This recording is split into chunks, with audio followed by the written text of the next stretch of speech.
Hi, thanks for joining us. My name is Kevin Zeese. I'm co-director of Popular Resistance. And I'm Margaret Flowers, and I'm also co director of Popular Resistance. Welcome to our first course of the Popular Resistance School. This course is called How Social Transformation Occurs, and today is the first of 8 lectures.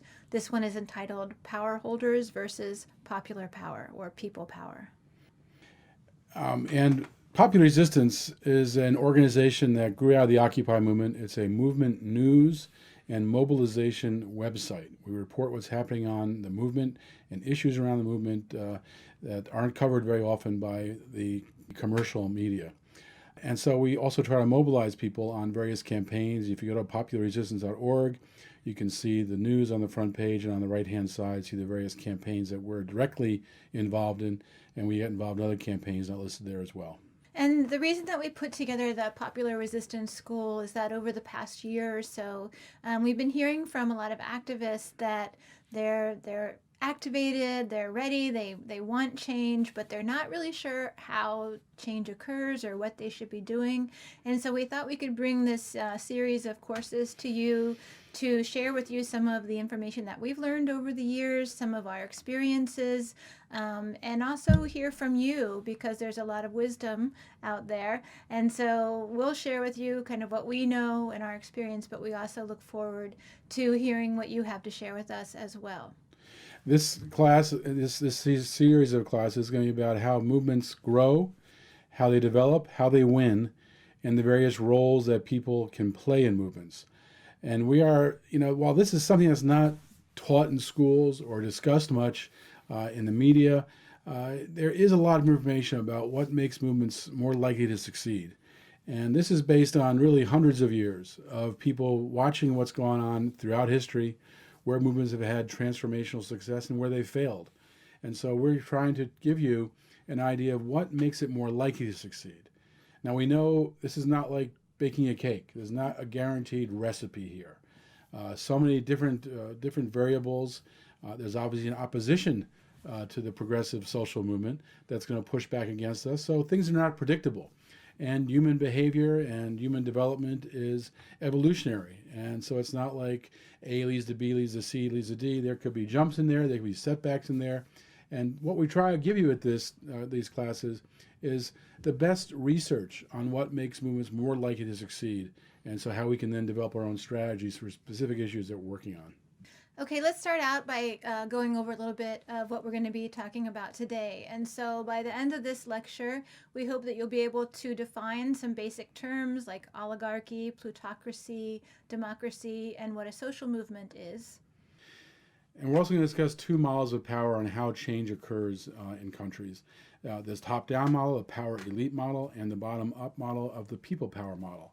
We'll describe how the people in power try to work to maintain their power and what the people can do when they organize to try to take power and build transformation. First, let's start with the term oligarchy.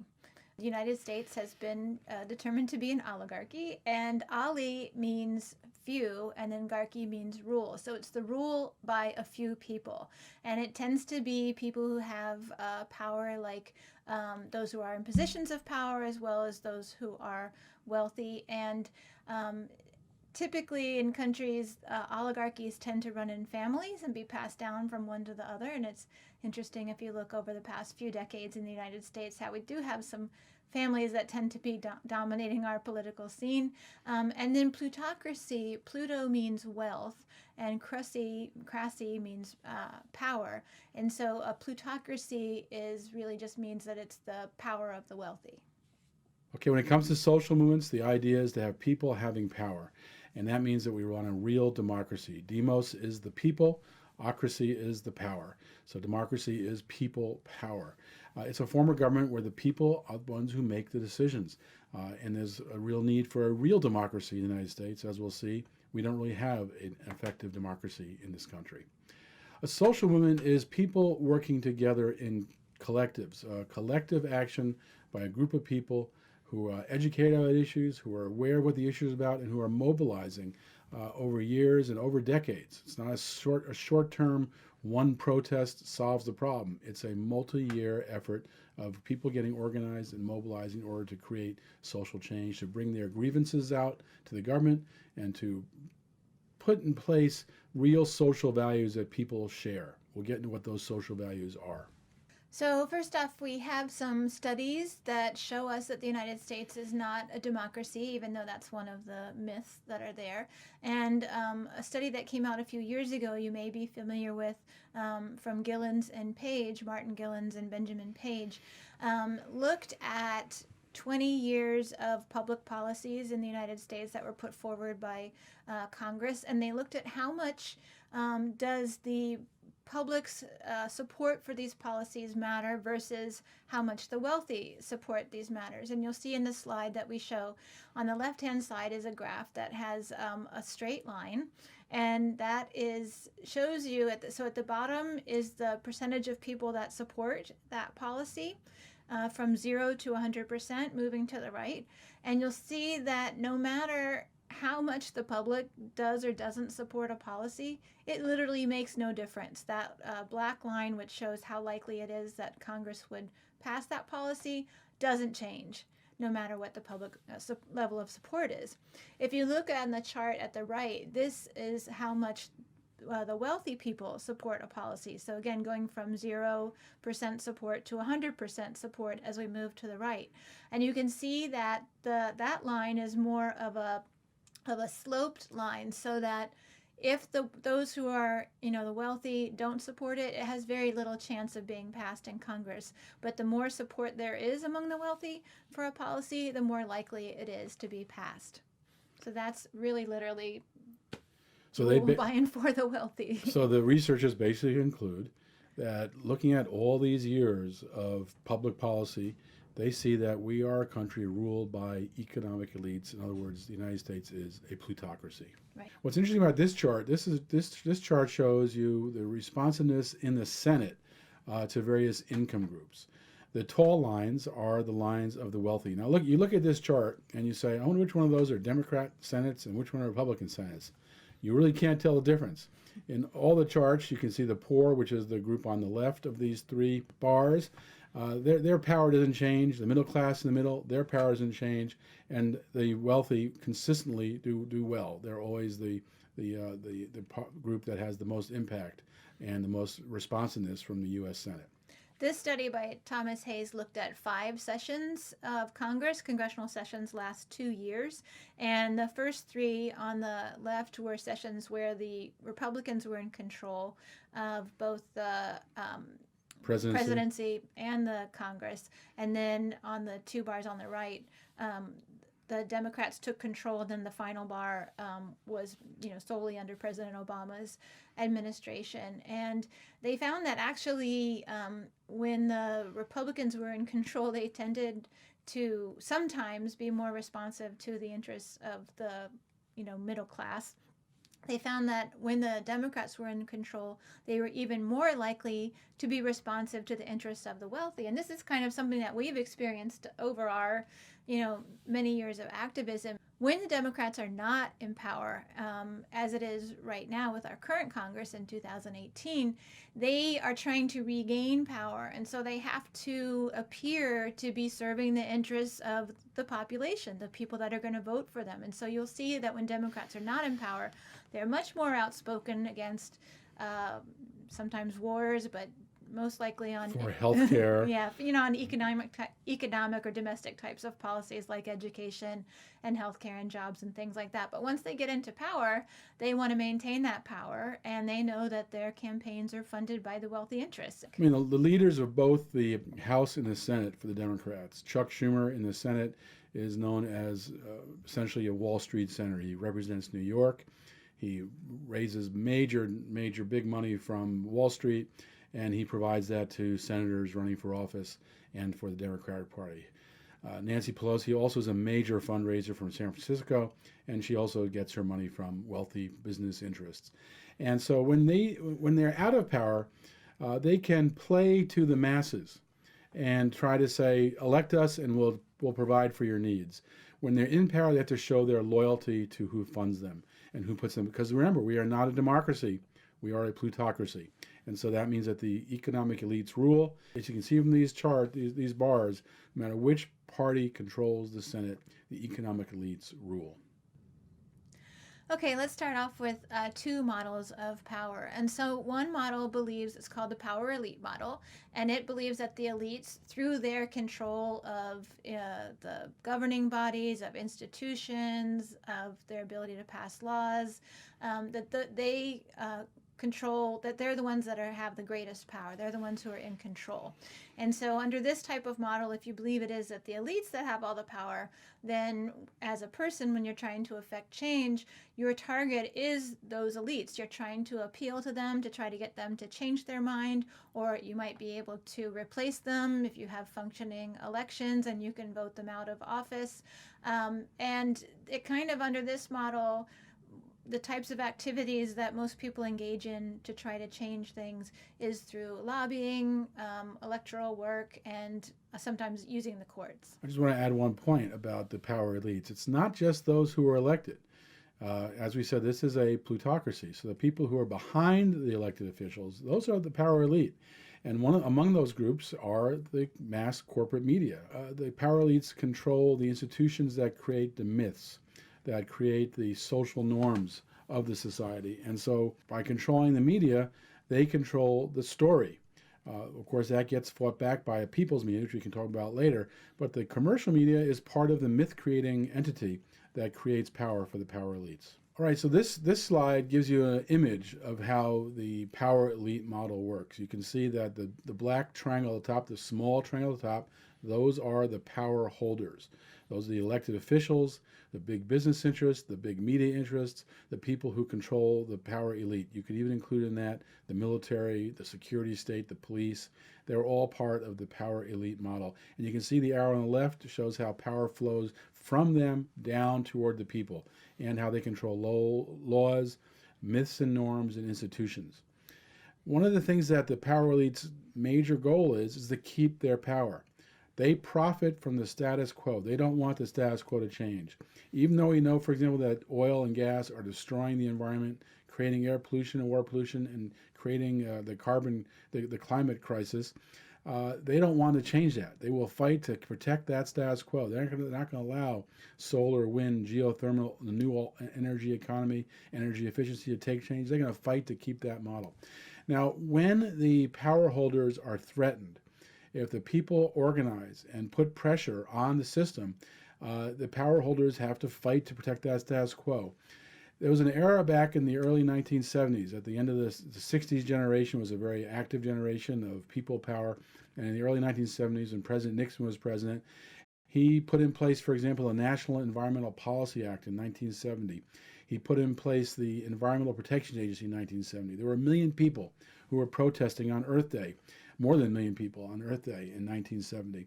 This had the power holders nervous, not just on the environmental issue, but on all sorts of issues. Yeah, he wasn't doing that because he supported those things. He was doing that because there were millions of people protesting, and it was part of an overall movement of movements. Right. The environment was one aspect. There was economic protest, there was war protest, women's rights, anti-poverty. All sorts of issues are being fought. But I was using the environment one to show how Nixon was being impacted. He was not an environmental president, but he put in place one of the most important environmental laws, the National Environmental Policy Act and the Environmental Protection. Why do you do that? Because the people were pressuring. This had people in the power structure nervous. And a key date about how they responded was August 23rd, 1971. A lawyer from Richmond, Virginia, the general counsel to the Chamber of Commerce in Richmond, Virginia, a lawyer for the tobacco industry, a board member of Philip Morris, a tobacco company that killed probably more than 1 million people with their product. He was on their board of directors. He wrote a memo based on the threat to the capitalist model that he saw that was going on with all the pressure. It's called the Powell Memo. And the Powell Memo was essentially a message to the business community, to the wealth community, that they needed to fight back to get control of what was going on in the country. They were alarmed by the people power that was developing. And the Powell Memo was sent to the head of the Chamber of Commerce, which is essentially the biggest business lobby in Washington, D.C., and urged them to alert business to the need to get organized. And he put forward a multi-front attack, challenging not just the obvious, like who's elected to office, but looking at institutions like education, colleges, not just colleges, but high schools, where he saw an infection of populism. Professors and teachers who are talking about people power, who are talking about social justice, who are talking about equal rights, who are teaching youth about those ideas and generating opposition coming from the bottom up. He talked about the importance of having nonprofit organizations and think tanks that would put out the message. And as a result of the Powell memo, many important institutions that have had a big impact, the Heritage Foundation, the Cato Institute, ALEC, the American Legislative Exchange Council, American Enterprise Institute, many organizations came into play then that were recommended by Lewis Powell, not specifically named, but we need to have a bunch of think tanks and advocacy groups to educate our side to push these ideas. And he also thought the courts were critically important. In fact, he said one of the most important areas of political power were the courts, and we need to really get control of the courts and not be afraid to use our power in the court system to make sure that the power elites, that the status quo is protected, that capitalism is protected. 2 months, by the way, after he wrote this memo, President Nixon nominated Lewis Powell to the U.S. Supreme Court. This memo was kept secret, never made public until years after he was on the Supreme Court. It was leaked to columnist Jack Anderson, who published it, and people began to see why Lewis Powell, who was a very pro-corporate power Supreme Court justice, a very pro-big business justice, was issuing decisions that were giving great power to the business elites. And actually, shortly after that memo was received by the Chamber of Commerce, there was a meeting in Washington, D.C. by some of the major media companies, CBS, ABC, AT&T were there, and all these heads of industry who talked about what they could do to put in place this plan that Lewis Powell had outlined in his memo. I think the number of lobbyists in Washington, D.C. grew dramatically. At that time, it was 175 lobbyists in Washington, D.C. 10 years later, it was over 1,000. Today, it's over 10,000 lobbyists in Washington, D.C. So many lobbyists per legislator. Right. And so when a hot issue comes into play, like healthcare, you have multiple lobbyists lobbying on behalf of the insurance industry, on behalf of the pharmaceutical industry, on behalf of for-profit hospitals and other for-profit institutions to keep the status quo, even though it's killing Americans by tens of thousands a year. Right, right. And when you talk about, what was happening in universities, some of it, you can see it playing out today. It was to keep the professors kind of economically insecure so that they didn't feel that, that if they spoke out, they would feel more likely to lose their job. And so, because universities were really seen as centers of free thought and places of organization. And so by using this model now where very much fewer tenured professors, more professors tend to be adjunct where they're not paid well, they don't know if they're going to have classes. And it's not just teachers, it's also students. Students now go into massive debt. Mm-hmm. They leave with an undergraduate degree or even a medical degree or a law degree or postgraduate degree, massive debt. And that limits their choices, limits their flexibility. And so people are really controlled by money in that way. Right. And so some of the key things that the power elite did in response to this memo was to really take over both political parties. Mm-hmm. The Republican Party was the easiest. They had to be essentially put back in line. As I mentioned earlier, Nixon was making changes because of the pressure from below. Right. He was making changes in law and policy that really were against big business interests, put them back in line. He created OSHA, the Occupational Safety and Health Administration, which protected worker safety. And then you also saw the Democratic Party get put in the line.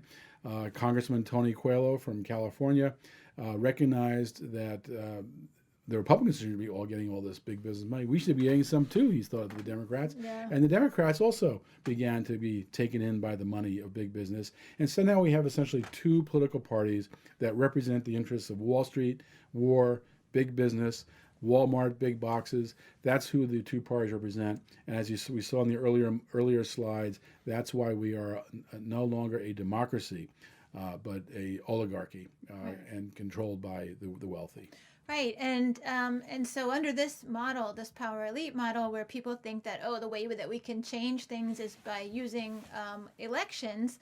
Another thing that we should be aware of is that the United States is what we call a mirage democracy, and it means that we believe that every election cycle we get a choice and we actually have some input by our vote, but in fact the candidates that we get to choose from are mostly chosen and approved, through this system of the power elites, because those who have the money are the ones that are going to be more likely to win. Also, the power elites can control they have a lot of resources. They can do a lot of things to undermine elections and exert their power to make sure that it's their candidate is the one who gets, voted in through the primary. They do it through institutions in our communities as well. Well, let me just talk about the elections a little bit more first, because I think that's really important, because right now we're going into election year 2018. Mm-hmm. A lot of political activists who are trying to create transformational change are getting pushed into the elections so that we can take back the Congress. Of course, we never had the Congress. Right. The Democrats are the Congress, but the Democrats are part of the Wall Street party duopoly. We have the United States has the strongest political duopoly in the world. Mm-hmm. The two parties have put in place laws that make it hard for a third party to exist and to compete. All sorts of ballot access laws, every state different, so it's confusing and difficult to keep on the ballot and create a national party, or even to keep a local party going. And then, of course, they work with the other power elites, for example, the corporate mass media, that does not give airtime to third parties. So even though 65% of the public has for a long time wanted more parties and more choices and to hear more voices, we are in fact stuck with this two-party duopoly, where third parties can participate, but not in a real competitive way. They can only participate to get their best as they can, get their message out with limited corporate media coverage, doing it through social media. It's a very challenging system for them. And it's not just third parties that are kept out. Right. It's insurgents inside the two parties as well. Right. Now, an insurgent like Bernie Sanders, who has really, while he's labeled independent through his career, he's really pretty much been a Democrat. Right. The Democrats don't really challenge him when he runs for the Senate. Even Hillary Clinton donated to his Senate campaign. He's helped raise money for the Democrat Senate He's received a lot of money campaign committee. Yeah. He's very close with Chuck Schumer, who's the leader of the Democratic Party. He's now in the top tier of the Democratic leadership. But he calls himself an independent, and he was an insurgent in that he was challenging some key issues. Especially most notable, I think, would be single-payer health care, the Medicare for all issue, talking about the wealth divide and inequality. Right. So he's raising important issues, and he was challenging Hillary Clinton, who's about as most of a elitist politician that you can imagine. She's part of the dynasty. Her husband was a president. Right. She was a U.S. senator.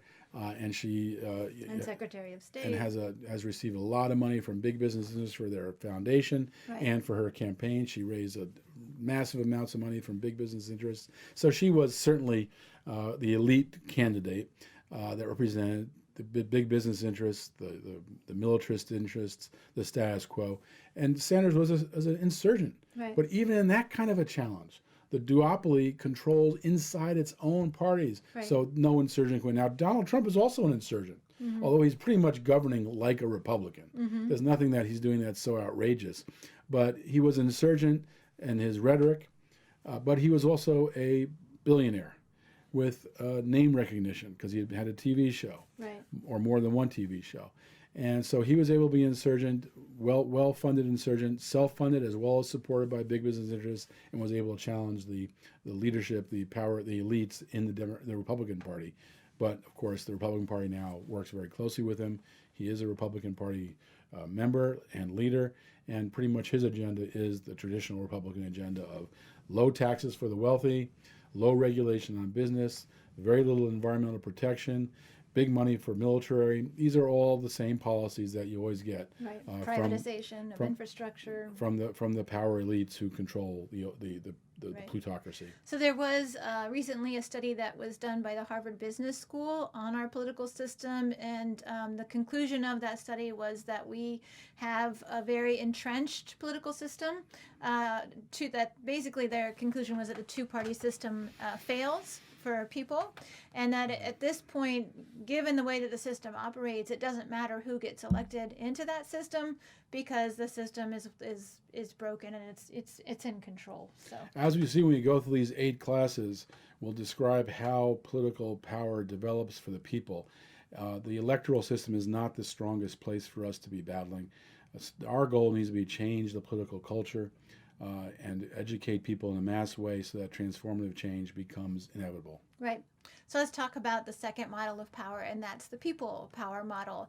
And basically, this model believes that the power elites or the power holders rely on the people in order to have their power, that they, that we have to cooperate with them, we have to obey the laws, we have to see them as legitimate in order for them to continue to hold that power. Remember that there's a small number of them and there are a whole lot more of us. So under the model of people power, our target when we're trying to affect change is really the grassroots, building up the grassroots. And our activities are engaged around alerting people, educating them, mobilizing them, and using both tools that are kind of traditional tools like courts or maybe lobbying some elected officials, but also using non-traditional tools to try to affect social change. So if we look at... Even when you talk about lobbying, I don't think you're talking about traditional lobbying most of the time. No. And so if we look at what this model looks like, it's the opposite of the power elite model. And so you see that the people, the triangle is upside down, the people are at the top, and then the laws, myths, institutions are below that, and the elites are at the bottom. And so what are some of the ways that we can affect change under this model? Well, there are laws, but we can choose to disobey them, right? That's right. We can also, there are myths about U.S. democracy, about the weapons of mass destruction, and we have to go invade Iraq. And so there are myths that we as people can create our own people's media, right, to correct those myths. Right. Yeah, I mean, things like challenging the myth of how our country was founded, and the founding fathers loved democracy, and people are starting to recognize that, oh no, actually we were colonizers who came to this country that was well populated and brutally seized land and killed people, and that was what funded and was the start of our country, and and then built its economic power based on slavery. Right. Imported people from Africa, forced into slavery to be cheap labor, and Right. that built the economic power. And then just so lastly, so we can disobey the laws. We can change kind of the popular culture, which you see a lot more talk now about anti-colonialism and anti-racism and things like that. And we can also create new institutions. So if the current institutions are serving the wealthy elites, we can start to put into place alternative institutions that work in a different way. I think it's an important point that it's not just about protesting what's wrong, it's about building alternatives. We called that when we did Occupy Washington, D.C., stop the machine, create a new world. We'll talk more detail about that as well. And other people, Gandhi and others, have talked about it as having both a program of resistance, but also a constructive program where you're building these alternative institutions, because every system that operates achieves the result that it was designed to achieve. Right. And so if you don't like the result, you have to change the system. So let's go into a little bit about what the power holders do. Well, the power holders, we gave one example with the Powell memo a little bit earlier, how the task of the power holders is to maintain the status quo. They profit from the status quo. They profit from war. There's a lot of money in war, a lot of money in preparing for war. And so even though people don't want war, the power holders want to keep the status quo. And so we have had never-ending war in the United States, not really just since 9/11. If you look at the history of the first time the United States invaded Korea, well, it was before it was North and South Korea. It was just after the Civil War. That's right, the 1860s. So we have had, and you can go through the history of the United States and find we are at war almost every year of the existence of the country. Yeah. And we can provide resources that show you that. So maintain that status quo is big money. And so they do that through a number of ways. They do that through managing us in a bureaucratic way. As we said, they control laws and institutions, and through crisis management, as they did in the early 1970s with the Powell memo, and essentially a counter revolt to the revolt of the 1960s and 70s. So let's talk a little bit more about what bureaucratic management looks like. So one thing that power holders can do is just try to keep the issue, prevent us from knowing about it. And they do that by controlling the media. And I think people will know that a current issue in 2018 is Sinclair Broadcasting, and how Sinclair Broadcasting is the largest owner of local media outlets. Well, they'll definitely be the largest one if they take over Tribune. And they feed information to all of those outlets that they require them to put on the air, whether those outlets want to do that or not. So a big way that power holders keep issues out of the spotlight is by controlling the corporate media. And then, of course, they want to deny that a problem even exists. Right. They want to deny, for example, one thing that they deny is the United States is an empire. Right. You never even hear the U.S. is the largest empire in world history, but it's totally, why? We're not an empire. We're just a good cop. We just go around and help people around the world. We're not out. We have the best healthcare system in the world. We have the Did you best know healthcare system in the world, yes. That's right. I mean, so, they create this denial of a problem, and that creates a myth. Right. Like the best healthcare system. Why fix it? It's the best in the world. And we're a benign, our military is benign. We're a benign power. We are going into other countries to spread democracy and to bring freedom to them. So, and the reality that, in fact, the United States is involved in regime change, often removing a democracy, very anti-democratic, putting in place a dictator, right.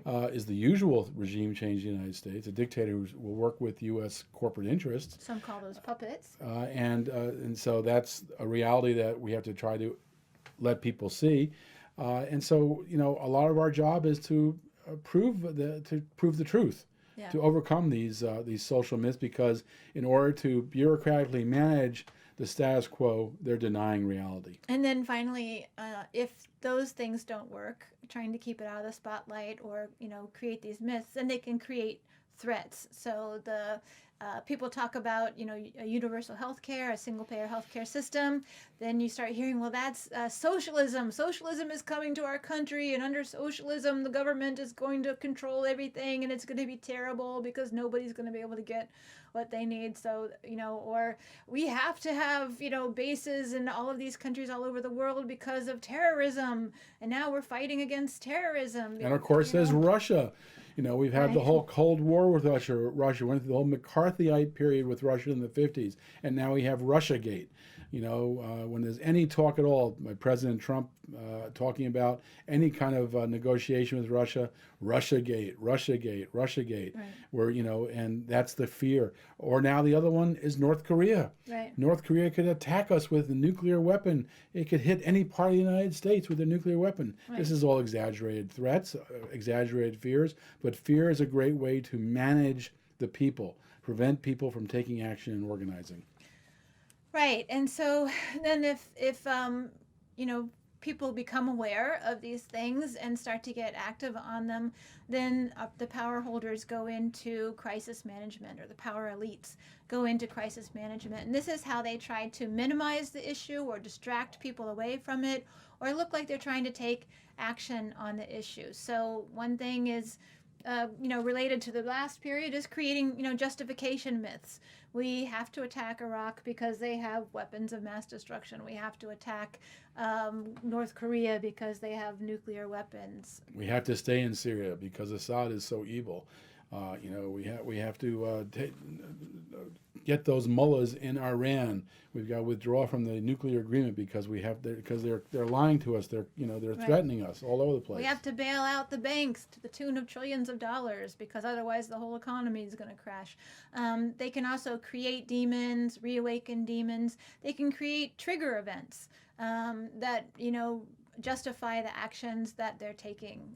And sometimes, if there is a crisis, let's say that capitalism is a system of economics that will have crises. That it'll, stock markets get overinflated, people borrow more money than they can afford to borrow, and there's a recession or a depression. Mm-hmm. And when that kind of a crisis happens, that is a kind of an opportunity they have to manage that crisis, and they've really learned how to use that kind of crisis in order to expand their power. If you look at after the 2008, 2009 crash, it wasn't the banks that were hurt. It was literally millions of people losing their houses. Right. Losing their pensions. People losing their jobs. Yeah. People not being able to afford health care. Right. People's salaries becoming stagnant, not going up. Poverty wages becoming more common. People going into deep debt. But the banks, they were bailed out by the Federal Reserve. They were bailed out by the Department of Treasury, tunes of billions of dollars. Yeah. And so they're actually all flourishing now. Right. The people have never recovered. Right. The housing market's still a mess. Right. Incomes are still low. Wages are still stagnant. Debts are still high. Right. But the banks are doing quite well because they managed that crisis, and in fact, the power elites got even stronger. Right. Another tactic that the power elites use is to ignore social movements. They don't matter. There's a Gandhi quote that says, first they ignore you, then they laugh at you, then they fight you, and then you win. And so, first they will ignore the social movements as being not important, and then if the social movements continue to grow, then they'll kind of discredit them. Oh, those are just these freaky, marginalized people that they're not talking about, they're anti-whatever. And they don't reflect the values and of that's the one majority reason of why us. we created the Popular Resistance. Mm-hmm. And there's a lot of other independent media sites as well, because they ignore what people are actually doing and organizing on. They ignore even when we're successful in blocking a pipeline or slowing down a pipeline.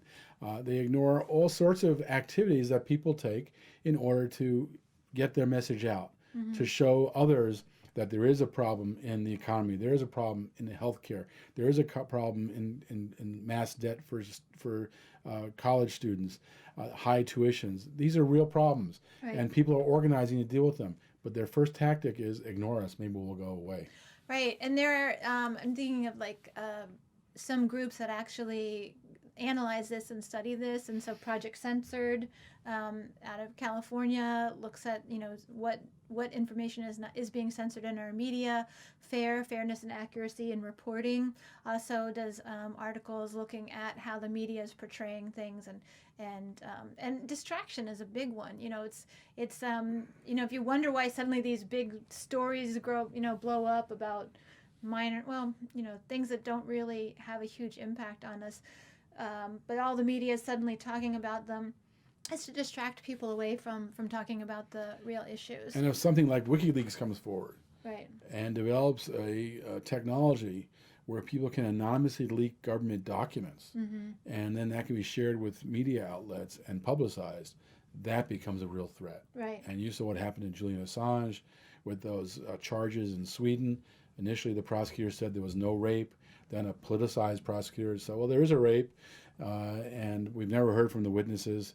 And Assange has been under house arrest essentially now. For years in an embassy now. And now he's been blocked recently as we do this report. He's been blocked from having any internet access and any communication with the outside world. Right. So they make it go away. And then another tactic I think is an important one is that the power elites will do is if they see a problem is developing, like the healthcare crisis, real crisis, major crisis for families across the country. Everyone feels it. Every family feels it. Right. What do? They see the crisis and rather than really solving the issue, they pretend to solve the issue and put in place a minor reform. The Affordable Care Act, the ACA. Right, which didn't really change the system. Which kept the system in place. Right, actually fortified the system. It made the insurance companies even stronger. Yeah. It provided more health care to people through Medicaid, which is essentially medicine for poor people, Right. which is not a very good health program, but it's better than nothing. Right. And so they make minor reforms, and then they defend those reforms as if they're so essential. But they're really not, and the problem is still great now. We still have millions of people without health insurance. Right. We still have millions of people dying from deaths that could be prevented. Right. We still have unnecessary illnesses not being treated. Right. We still have a crisis in healthcare. Right. And so now the momentum is building again for the real solution, which is National Improved Medicare for All, which we work on through our project called Health Over Profit for Everyone, healthoverprofit.org. And now we're seeing, again, the elites trying to find a way to deal with that pressure. Right, to look like they're moving in our direction when they're actually continuing to maintain the system the way it is. So minor reforms is one way. Another way is to act like they're addressing it. So they might create a commission or a task force, or, we're going to study this and try to figure out what's going on.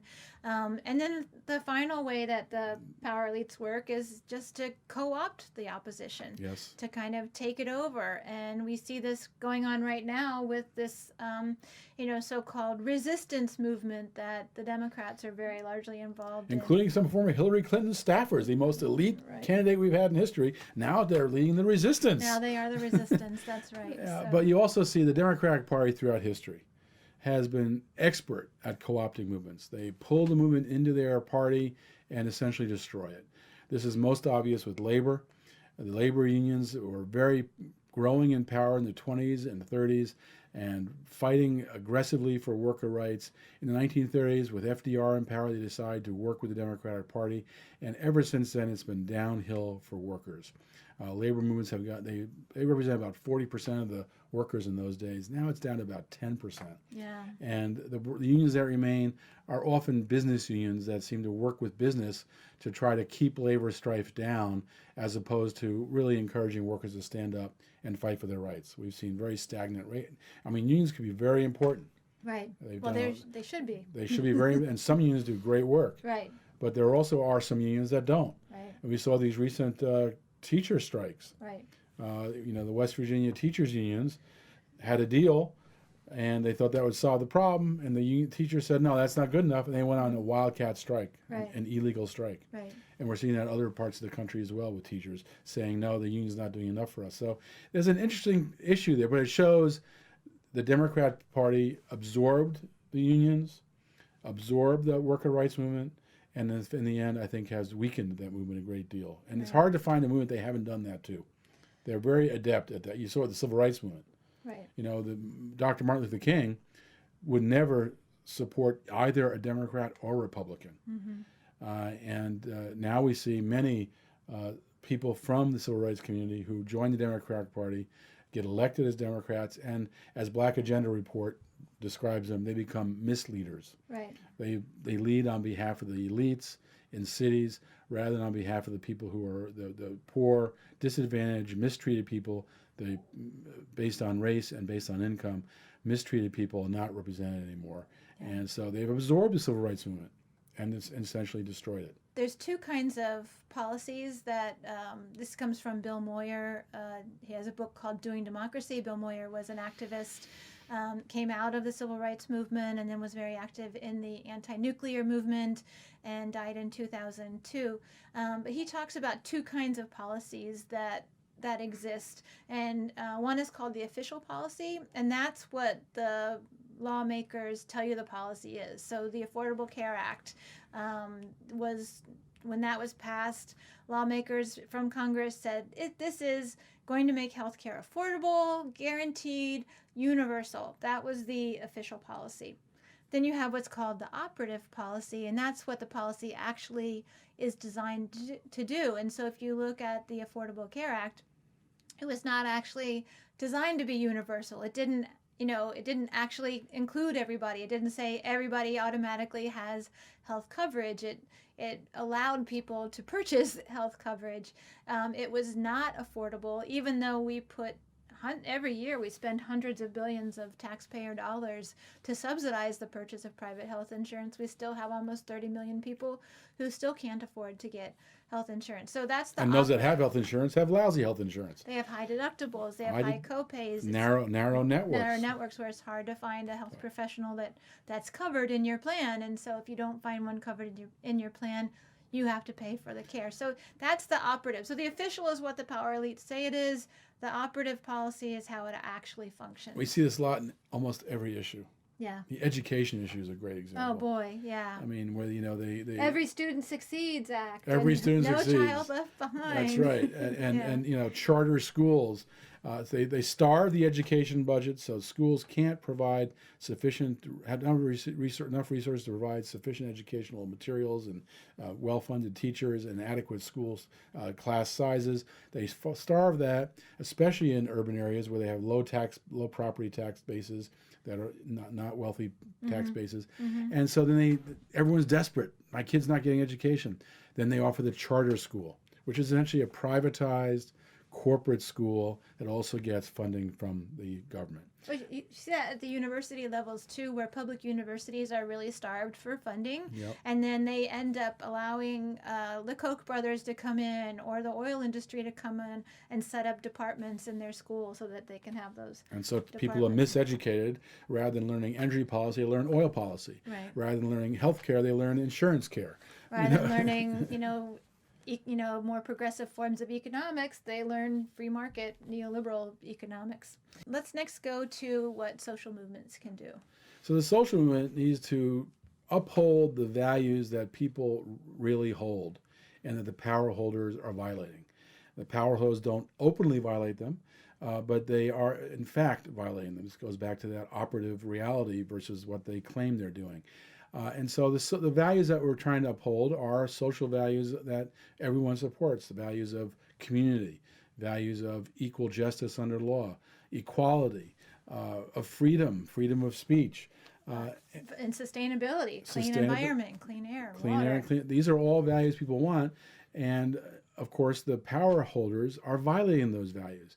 And so our job as a social movement is first to expose that violation, align ourselves with people's real values, with their sensibilities, with what they view as the traditions of the country, and to really turn the tables on this and turn this into something that change is needed in order to achieve the values, because the current people in power are violating those values. Yeah, there's a term called motherhood and mismatch, and basically what it means is that the social movement can elevate their issue to have the equivalency of motherhood, to be as valued as motherhood, and their job is to show that the power holders that there's a mismatch there, that they're actually not upholding that value that's equivalent with motherhood, that they're violating that value. So what are some of the things that social movements can do as we expect the power holders to behave the way they're going to behave, to try to suppress our issues or deny that they exist? Our job as a social movement is to keep that issue in the spotlight.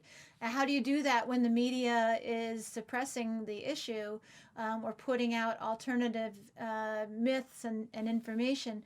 Fortunately, we have a lot of tools these days. I mean, some of the things that we do, that social movements do, is to hold actions, get out into the street or hold actions that illustrate what your issue is. And sometimes we use very large puppets, large banners, large props and things, and these are called spectacle actions.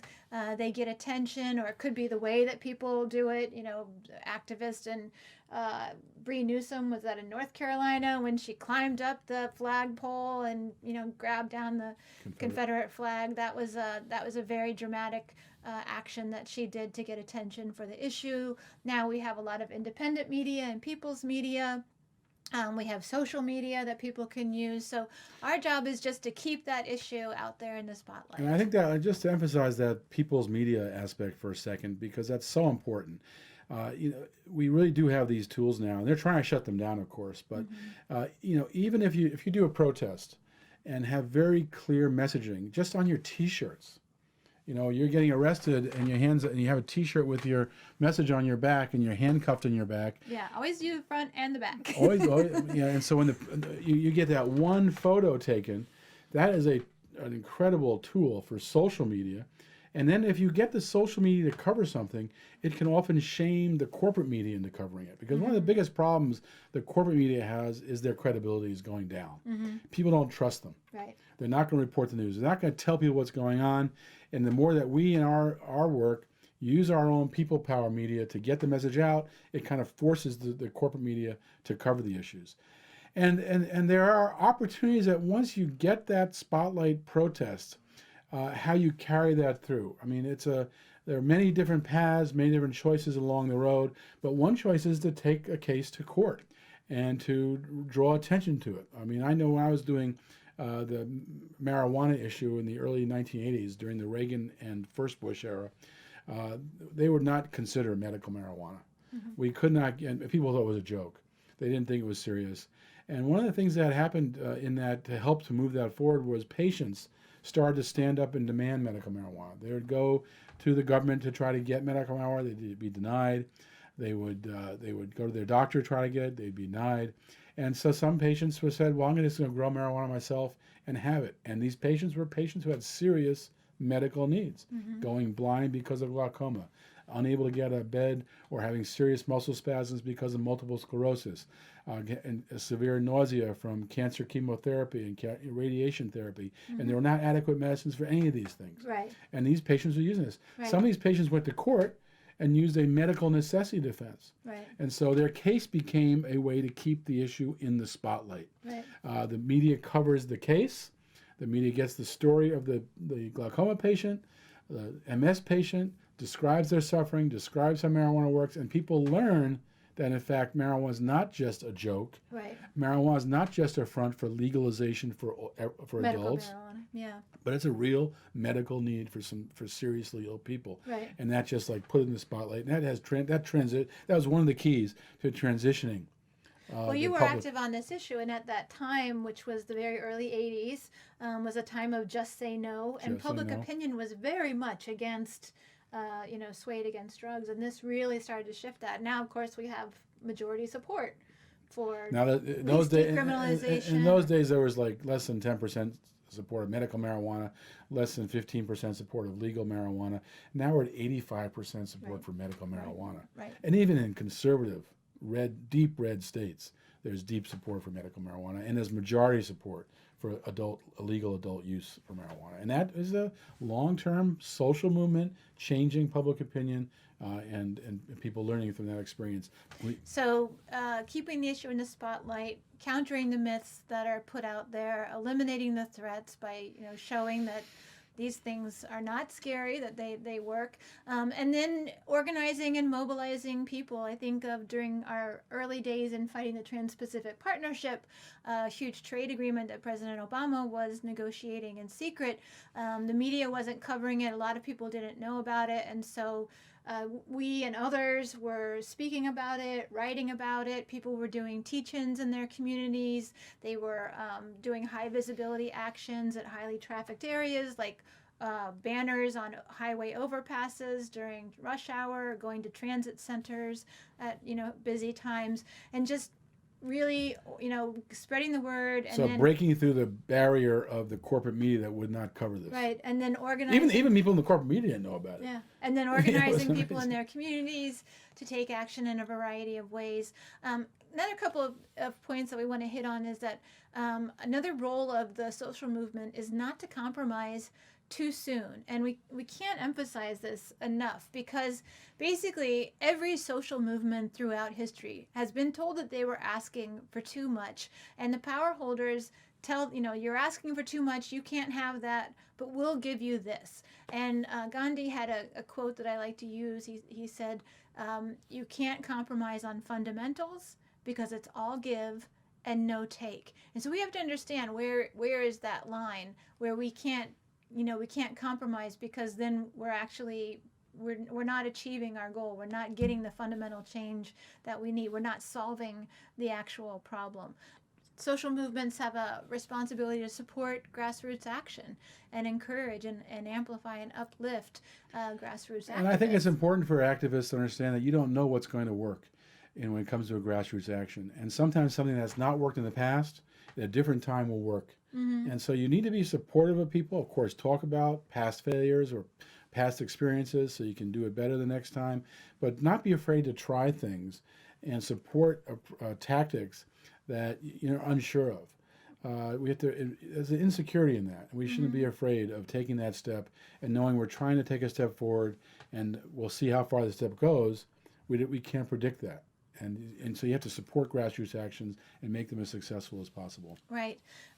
It's also important for social movements to avoid getting sucked into the kind of election cycle and the every 2 years, channeling your energy back into thinking that you're going to elect your way out of this. We have to be thinking long term and building campaigns long term.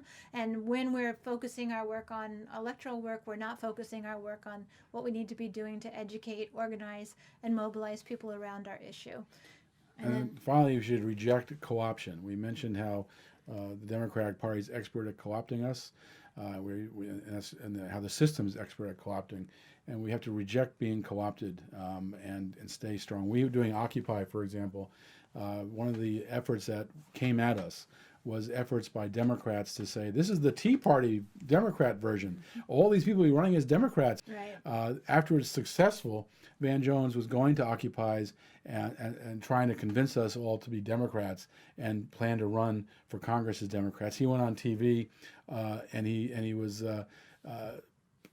interviewed as if he was the lead occupier in the nation. Right. And he was telling the CNN that all these people will be running as Democrats in the future. No, we rejected that co-option. We said, no, Van Jones does not represent us. No, we are not we are not Democrats version of the Tea Party. We are independent of the parties. We are standing for issues that both parties are complicit in. Right. We're standing for issues that neither party is willing to address. And when they try to address it, they do it in a fraudulent way that's inadequate. And so we are rejecting partisan politics in both parties. You mentioned, before you go on, mention ICU. Oh, sure. So ICU is an acronym that I've used in my healthcare work, and it came after the healthcare reform process in Congress in 2009, 2010 when I was in there. We were both and others in there pretty frequently pushing for Medicare for all.